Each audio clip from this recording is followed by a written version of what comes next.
Hey everyone, welcome back to the channel. I appreciate you clicking on that video as always. And today we are back with another weekly wears video. What I wore every day last week, all 7 days. If this is your first time finding this channel, my name is Gerard, and on this channel we talk about all things fragrances. We do videos like this, weekly wears. We also do rack store hauls, lists, first impressions videos, full-on reviews. So if that's something that you think you'd like to be a part of, be sure to subscribe to the channel. But without further ado, let's get into the list, starting with Sunday. So Sunday I went with a fragrance that honestly, I absolutely love this scent, and I've been wanting to wear it. It's just not, it doesn't lend itself to the warm weather, and we're finally getting some cool weather here in New England. It's one of the best pickups I made this year, and I just love this one. Scent I'm talking about is Robert Graham's Valor. This one is an absolute sleeper, hidden gem in my opinion. Man, it's a classy coffee fragrance. The woody, ambery, almost liqueur type vibe this has makes it feel mature and sophisticated, but also playful at the same time. It's not too serious. It's not too buttoned up. Really well-rounded scent, in my opinion. I love the coffee note in this, and it could be one of my favorite coffee-based fragrances. But you get a ton of woods.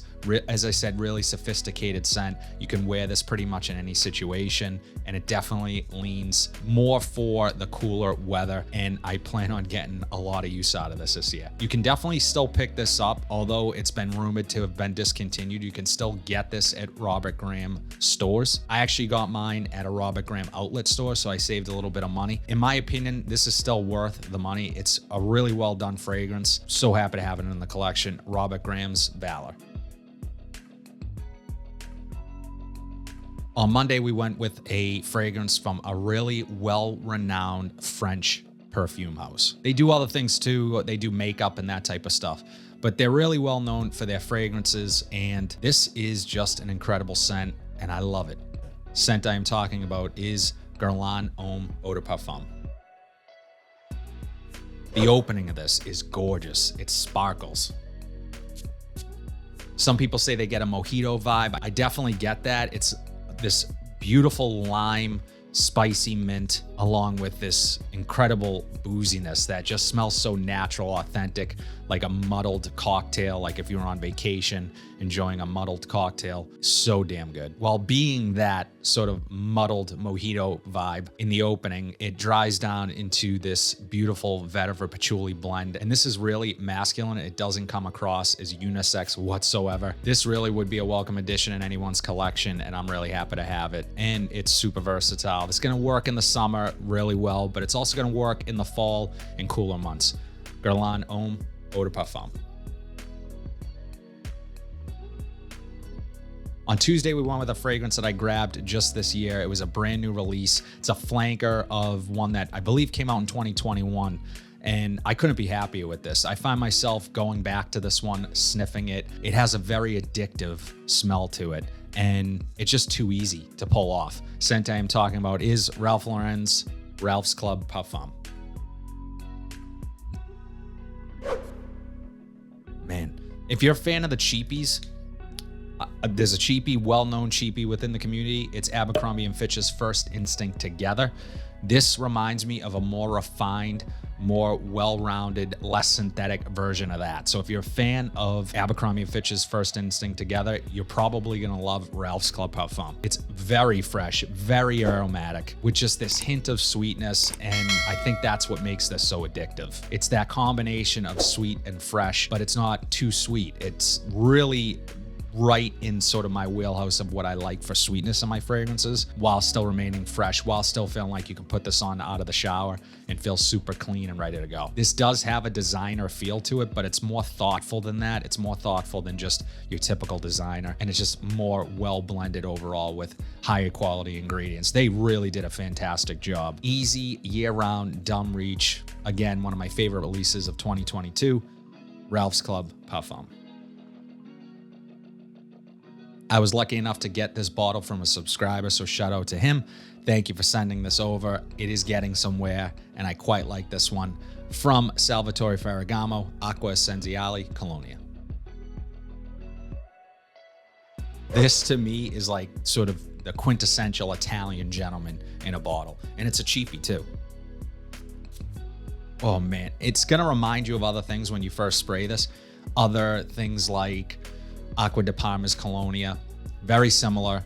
Really bright, crisp citrus up top, a bit aquatic, a tiny hint of sweetness. These sort of airy florals. I also get sort of an old school vibe from this. I get a little bit of oak moss, almost old school, vintagey type of vibe from this. As I said, this is a cheapie and it's kind of a no-brainer. If you're a fan of those Acqua di Parma Colonias, they are very similar. And this one is just really bright, really puts you in a good mood. Perfect for the office, is gonna smell really clean and put together. You're gonna feel like you're vacationing on the Amalfi Coast while you have this on. It's just really masculine and fresh and bright. Incredible scent. Acqua Essenziale Colonia from Salvatore Ferragamo. So if you saw my last video, I did a first impressions of this scent. It is from the house of Galleria Parfums. The scent I'm talking about is Dreamwoods.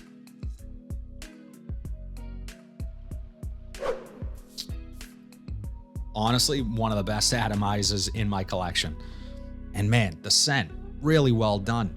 I pick up some of this fruity fig when this is first sprayed, and it's just the perfect amount of sweetness. I love it. This is actually a fragrance from Ashton from Jensen. He has one of the bigger fragrance YouTubes, and this is his line, Galleria Parfums. And unfortunately, they are going out of business. They are no longer, so this is gonna be harder to come by.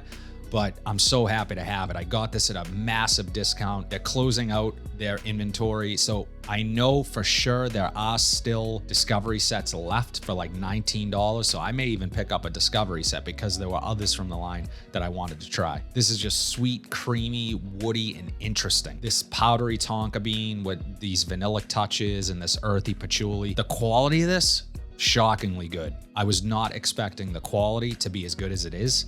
And shame on me for thinking that, but this is incredible. And I know Ashton has said on record that his opinion of Galleria Parfums, although not the highest opinion of them, he was happy with the fragrance itself as a whole. I think they really nailed the concept, Dreamwoods. The more I smell this, the more the name sort of evokes what they were trying to accomplish. And I think the perfumer, along with Ashton, really did that. It's a shame this won't be produced any longer. I quite enjoy it, and I'm gonna get a lot of use out of this. Galleria Parfums, Dreamwoods. So on Friday, I went with a classic scent that, in my opinion, really belongs in most people's collections. If you consider yourself a collector, if you have multiple bottles of fragrances, I encourage you to get your nose on this one or a flanker of this one, and I will mention that in a minute. But the scent I am talking about is Dior Homme Intense. Now, that other fragrance I am referring to is, of course, Dior Homme Parfum, which I don't own, but that has a leather accord to it, and it's a little different. But this, the star of the show, is the Iris. And what a beautiful iris it is. This is incredible stuff. Man, in the air, it just dominates. It just immediately makes itself known, that powdery, beautiful iris. This is class and sophistication in a bottle, in my opinion. Modern masculinity with just this hint of mysteriousness to it. Man, you can't go wrong with this one. As I said, you can't really beat this iris. It's one of the best irises I've ever smelled.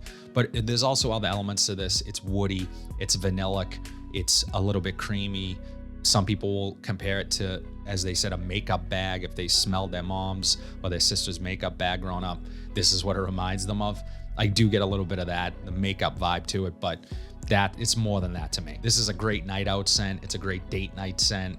If you're going to the casino, cigar bar, something like that, out with friends, just a classy scent that will really stand the test of time, in my opinion. As I said, the modern man, modern masculinity in a bottle, Dior Homme Intense.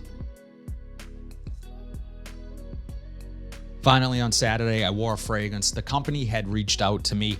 They sent me a couple fragrances of theirs, and I was excited to try them.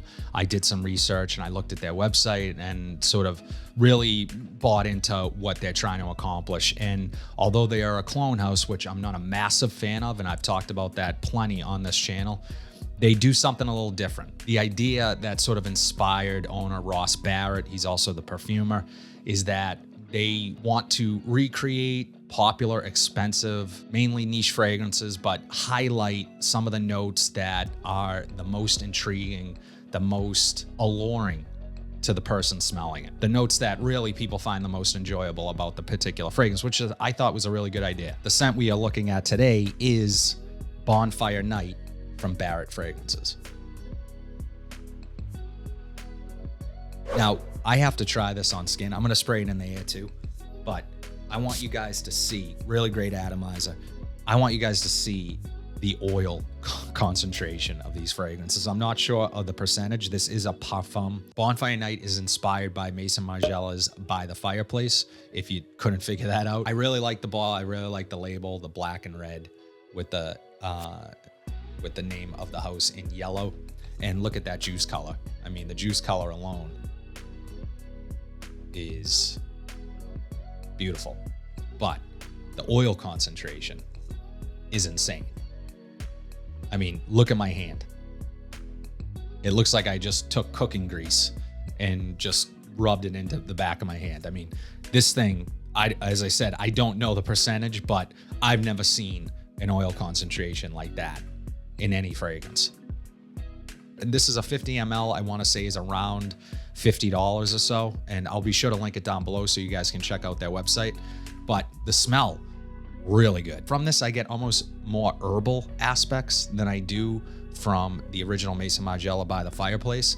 And I think the vanilla is amped up in this. It's not as smoky as I get from that fragrance, and I did test them side by side. Where this shines is in the dry down. First of all, this gets all day longevity. It performs incredibly on my skin, and I didn't think it was ever gonna wear off, to be quite honest. I could smell it the next day on my clothes.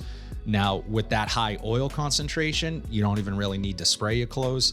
I wouldn't, especially if it's like a lighter colored hoodie or t-shirt. You just get wafts of it all day. Really nice vanilla, just the right amount of smokiness. And although it does remind me of Maison Margiela's By the Fireplace, I think this stands on its own. That's sort of why I wanted to talk about this, because although it's a clone house, it stands on its own. Nonetheless, I was really pleased with it. Barrett's Bonfire Night.